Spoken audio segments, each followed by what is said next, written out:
floor. Thank you very much, honorable chairs, honorable members. 5 years ago, the European Parliament confirmed me as Commissioner for Competition. That was one of the proudest moments of my life. I was given the opportunity to work for European citizens with this Parliament for the values that has guided my work in politics for 30 years. I've always worked for a fair and just society, where people can make their own choices, follow their own dreams, in due respect for others. If I'm confirmed, I will continue to do so in my role as Executive Vice President for Making Europe Fit for the Digital Age. I firmly believe that we best achieve our common goals when we work together. That was my belief when I first walked through the doors of this Parliament as a trainee. And in the years since, I have seen what our European democracy has done to build a society that works for people and represents its people. And Europe will strive for more.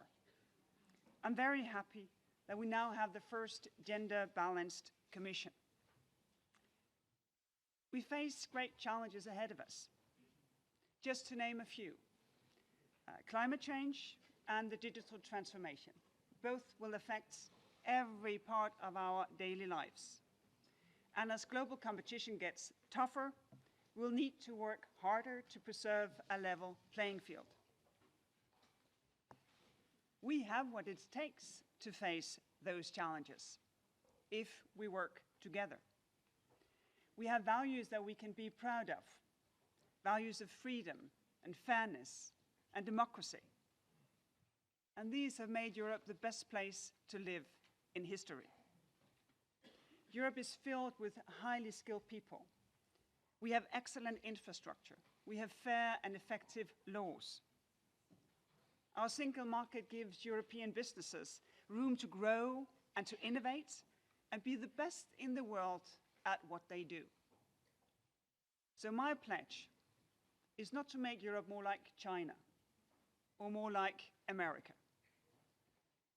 My pledge is to help Europe make more like herself, to build on our own strength and values, so that our society is both strong and fair, and that for all of Europeans.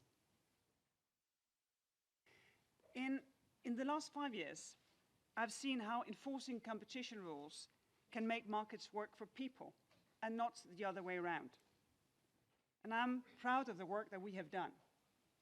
But there's still a lot to do. So I'm deeply honored that the President-elect has asked me to continue my work on competition.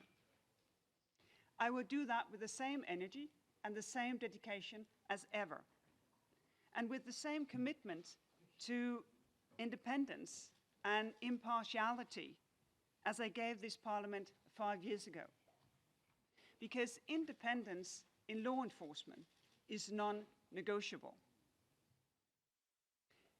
The competition rules, they don't make it a crime to be big, but dominant companies, they do have a special responsibility not to use their powers to harm consumers.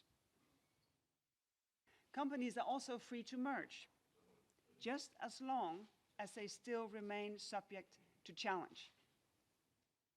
Because companies cannot deny consumers the benefits of effective competition, affordable prices, a choice of products, and innovative products that better serves their needs. And obviously, we also have to make sure that state aid doesn't harm competition.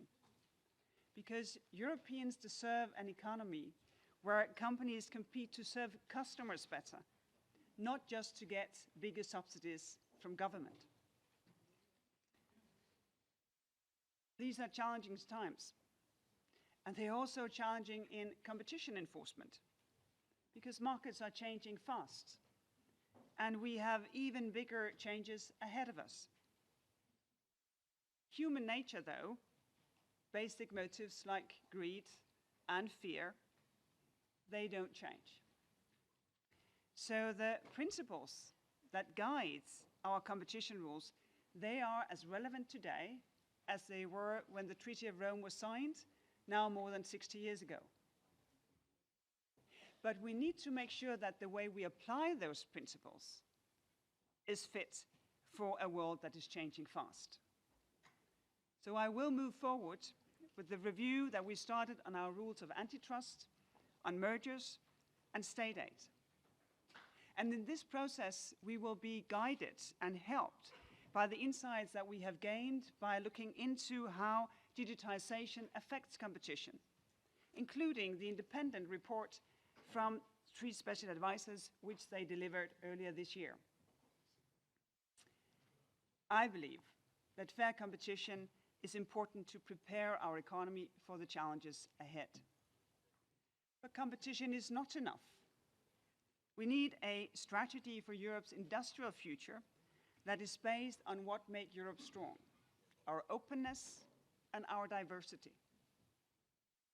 So the industrial strategy, it must be for everyone, it must be green, it must be based on fair competition.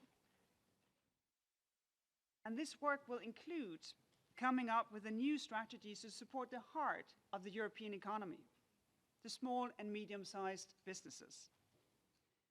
Together, they account for more than half of Europe's business income. They employ nearly 2/3 of people working, and they offer much needed training for our young people.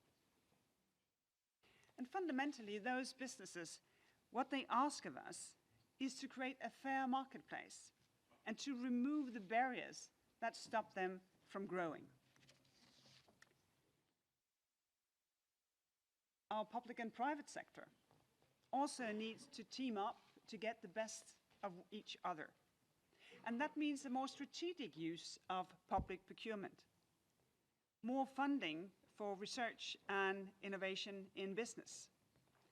And it means working together with member states on important projects of common European interest. We will bring together entire value chains from universities, suppliers, manufacturers, all the ways to those who recycle the raw material that is used in manufacturing. And this strategy, our strategy, needs to reach beyond the single market. As we get more and more interconnected, we are more dependent and affected by decisions made by others. Europe is the biggest trading partner of some 80 countries, including China and the US. So we are in a strong position to work for a level global playing field. And this includes pursuing our proposal to reform the World Trade Organization. It includes giving ourselves the right tools to make sure that foreign state ownership and subsidies do not undermine fair competition in Europe. A good industrial strategy also makes Europe fit for the digital age. Because basically there are 2 types of businesses today: those that are already digital and those that will soon be. And digitization has enormous potential of making our lives better. But to unlock that potential, we need the right rules to give people confidence in the digital transformation. It should serve citizens. It should respect our fundamental values. Today I want to emphasize 3 values in particular: trust, humanity, and fairness. And let me give you some examples of what I will do in the 5 years ahead, if confirmed. On trust. We need to engage with people's concerns about technology, and in that process, build trust. I will work on a Digital Services Act that includes upgrading our liability and safety rules on digital platforms, services, and products. And we also need to regulate the way that companies collect and use and share data, so that it benefits all of society. On humanity, we need rules to make sure that artificial intelligence is used ethically, to support human decision-making and not to undermine it. I will put forward proposals developing the European approach for artificial intelligence within the first 100 days of my term in office.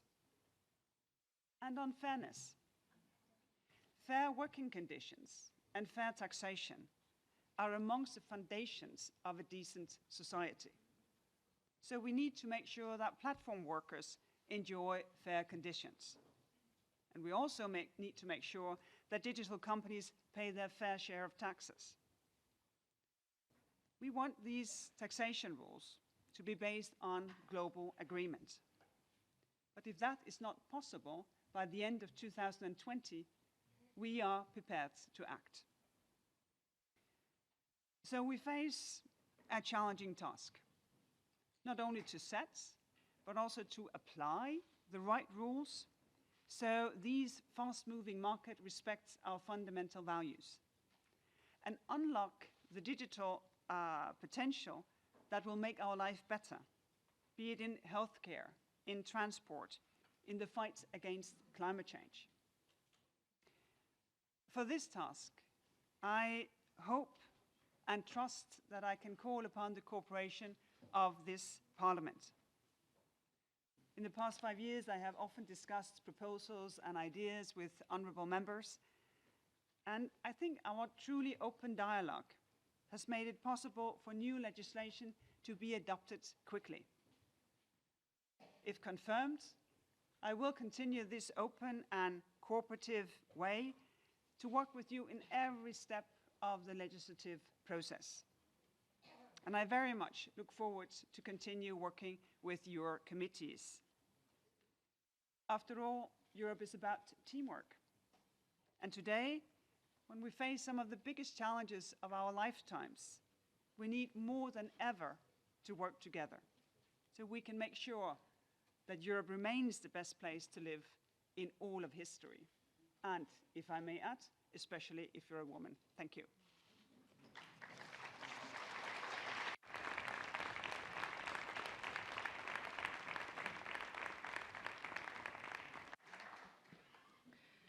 Thank you. Thank you, Mrs. Vestager. Now I